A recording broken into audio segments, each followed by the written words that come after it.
আমার বাপ বলছে আমারে যাইতে দিবেন। আমার বাপ তো একজন প্রশাসনিক কর্মকর্তা, তাও আমি চলে আসছি, তার কথা আমি শুনি নাই। আমার জাস্টিস দরকার। এদিকে লালাই দিতে ছাত্রলীগ, ও আরো সুন্দর। আমার ভাইরা যে মরছে না, আমি সেটা জাস্টিস পাওয়ার জন্য আসছি। সেটা জাস্টিস পাওয়ার জন্য আমি আসছি। আমার ভাইদের রক্তে আজকে রাজপথ লাল হয়ে গেছে, সেটা জাস্টিসের জন্য আসছি। আমি বাসায় বসে থাকি, আমার বাপ বলছে আমারে যাইতে দিবেন। আমার বাপ তো একজন প্রশাসনিক কর্মকর্তা, তাও আমি চলে আসছি, তার কথা আমি শুনি নাই। আমার জাস্টিস দরকার। আমরা তো পিসফুলি আন্দোলন করতেছিলাম, কি জন্য আমাদের উপরে গুলি চালানো হবে, কি জন্য আমাদের উপরে লাঠিচার্জ করা হবে। এদিকে লালাই দিতে ছাত্রলীগ, ও আরো সুন্দর। এখন ওই যে যাবো, মাইর খাবো। এটা হচ্ছে অবস্থা, আমাদের দেশের অবস্থা হচ্ছে এরকম। আমি আমার মাকে নিয়ে আসি নাই, আমার মা বলতেছে যে আমাকে নিয়ে যাবে বাসায়, এটা সেফ না। কিন্তু আমার কথা হচ্ছে আমার ভাইরা কেন মরবে? আমার এখানে অনেক ভাইরা শহীদ হয়েছে, অনেক ভাইরা বোনেরা শহীদ হয়েছে, কেন মরবে? আমাদের জাস্টিস লাগবে, আমাদের জাস্টিস লাগবেই লাগবে লাগবেই। আমার মা আসছে আজকে আমাকে নিয়ে যেতে, আমি আমার মায়ের সাথে প্রোটেস্ট করবো, আমি বলে দিলাম একটা কথা।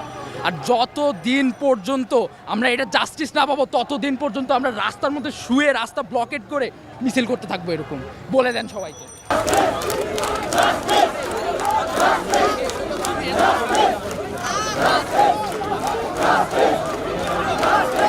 এরা সবাই আমার সন্তান, এদের মঙ্গল কামনায়, এদের নিরাপত্তার জন্য আমরা এখানে এসেছি।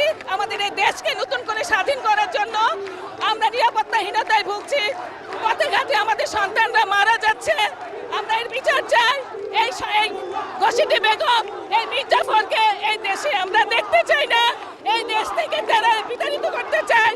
আমরা শান্তির দেশ চাই, আমরা নতুন করে স্বাধীনতা অর্জন করতে চাই। এই সঙ্গে সবার হাতকে আমরা এক করতে চাই।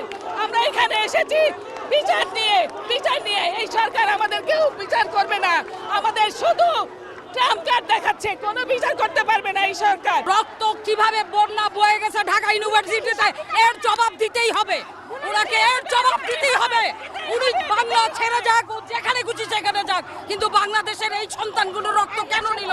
18 জুলাই আর 19 জুলাই এই 24 সালে উনি এত বড় খুনের কাজ করলো, এতগুলো ছেলের রক্ত নিল, কেন নিল? জবাব চাই। একটাই কথা, আমরা আর কোনো আন্দোলন যতদিন হবে, যতদিন উনি পদত্যাগ না করে, ততদিন পর্যন্ত বাংলার বুকে আন্দোলন হবে। আপনারা পাশে থাকেন, শুধু খবর নিউজ করেন না, আপনারা ওনার কানে দেন। জনগণ কি চায়? জনগণ ওনাকে আর পছন্দ করে না, ওনাকে জনগণ আর ভালোবাসে না। আজকে মুগ্ধ কি দোষ করলো? শহীদ কি দোষ করলো?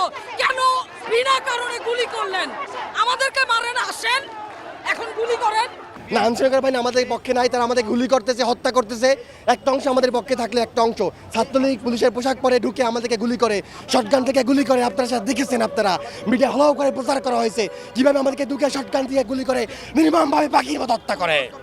আপনারা দেখেছেন 9 বছরের বাচ্চা শিশু জানলার পাশে দাঁড়ানো ছিল, তাকে গুলি করে হত্যা করেছে। যে বাচ্চার হাজারি আমরা দেখেছি। আপনারা দেখেছেন কাজের লোক ছাদে কাপড় আনতে গেছে, তাকে গুলি করে হত্যা করেছে। এক মা বাচ্চাকে দুধ খাওয়ায়, জানলার পাশে গেছে, তাকে গুলি করে হত্যা করেছে। দেখেন আপনারা সমস্ত দৃশ্যমান চোখের সামনে ছাত্রকে গুলি করে হত্যা করতেছে। এটা বানানো কোনো নাটক না, সব মিডিয়ার সামনে প্রকাশ্যে দৃশ্যমান হচ্ছে। আজকে গণমানুষ আমাদের পাশে রয়েছে, শুধু প্রশাসনের গুটি কয়েক চামচা দলীয় কুত্তা ওরা প্রশাসনের পক্ষে কথা বলে, সরকারের পক্ষে কথা বলে, ছাত্রের বিরুদ্ধে অবস্থান নিচ্ছে এবং বর্বর রচিত মানবাধিকার লঙ্ঘনের পরিচয় দিয়েছে। আপনাদের কাছে দাবি, আপনার মিডিয়া ন্যায় বিবেকের তাড়নায় মিডিয়ায় সত্য প্রচার করুন, সত্যকে উপস্থাপন করুন। মরতে আমাদের সবাইকে হবে, আল্লাহর কাছে জবাবদিহি করতে হবে।